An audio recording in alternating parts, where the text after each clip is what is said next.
Hello student, today we are going to discuss concrete technology practical. Determine silt content in sand by volume. In civil engineering structure, concrete plays an important role. To prepare concrete, some percentage of fine aggregate is required.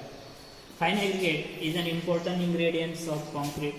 It plays a vital role in every part of the construction, concreting, plastering, brickwork, flooring, etc. If silt content is more than standard value, it will reduces the strength of bond.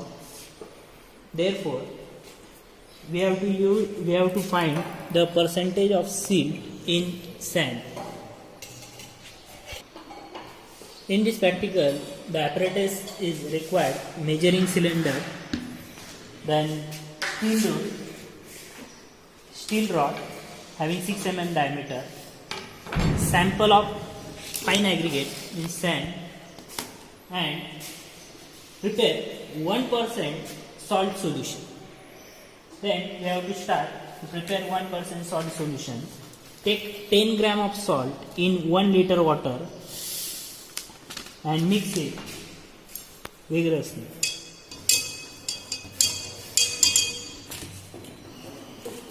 आपण 1% salt solution prepare केलेलं आहे, ज्यात आपण 1 litre पाण्यात 10 gram salt टाकून ते mix केलं आहे. देन जर आपण बघितलं तर ऑन साईट आपले दोन पद्धतीची बॅचिंग केली जाते, एक वेट बॅचिंग आणि व्हॉल्यूम बॅचिंग. बट वेट बॅचिंग करत असताना कुठल्याच टाईपचं करेक्शनची रिक्वायरमेंट गरज नसते. बट व्हॉल्यूम बॅचिंग करत असताना many types of voids are present in that material. Therefore, we require to need correction, and then what type of correction should apply? This practical is useful to find the correction or silt content is present in sand.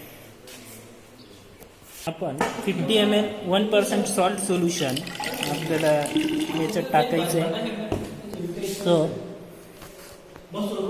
आपण बघू शकतो, आपण 50 ml salt solution घेतलेलं आहे.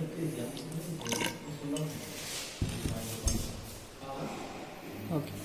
Then आता आपल्याला up to 50 ml mark आपण 1% salt solution टाकलं. देन अप टू 200 मार्क्स तुम्हाला सँड सॅम्पल टाकायचं आहे.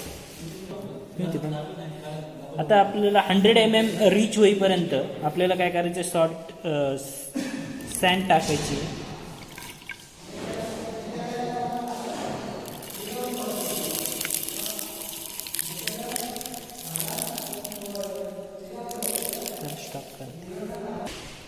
आपण स्टँड ऍड केली. अप टू 100 ml रीच होईपर्यंत आपल्याला काय करायचे, याच्यात सँड ऍड करायची आहे.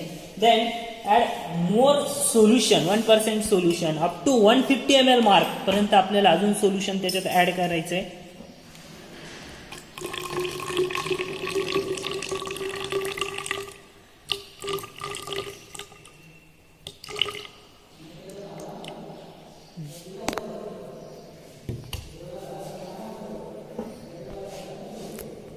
अप टू 150 ml पर्यंत आल्यानंतर आपण स्टॉप करणार आणि त्याचा जो फेज आहे तो टाइटली कव्हर करून आपण विग्रसली त्याला काय करणार, मिक्स करणार, जेणेकरून सँड आणि सॉल्ट सोल्युशन तुमचं व्यवस्थित मिक्स होऊन जाईल.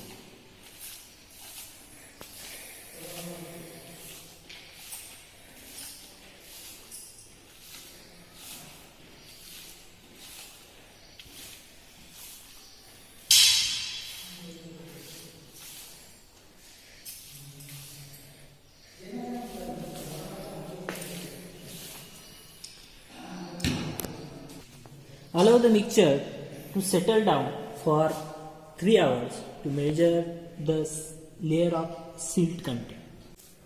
ओके, बघा आपण आफ्टर 3 hours बघतोय की आपलं सिल्ट जे आहे ते 2 ml पर्यंत आपल्याला दिसतंय. सो आपण हे व्हॅल्यू आता सगळ्या ऑब्झर्वेशन टेबलमध्ये नोट डाऊन करू.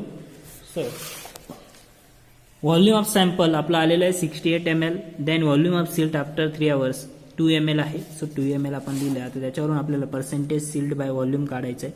Percentage silt by volume is V2 upon V1, V2 2 divided by V1 68 into 100 या पद्धतीने कॅल्क्युलेट करणार, आणि ते is equals to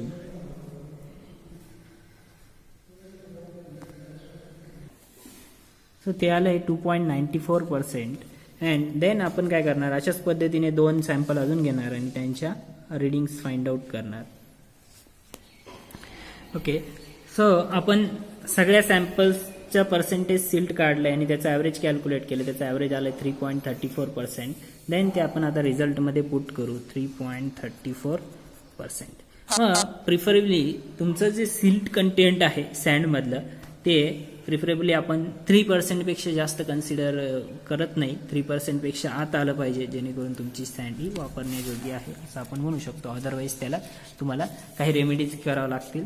for example सँडच्या काही ट्रीटमेंट मेथड्स आहेत, सँड वॉशिंग वगैरे करून तुम्हाला सिल्टचं प्रमाण कमी करावं लागेल. अशा पद्धतीने आपण हे प्रॅक्टिकल कंप्लीट केलं.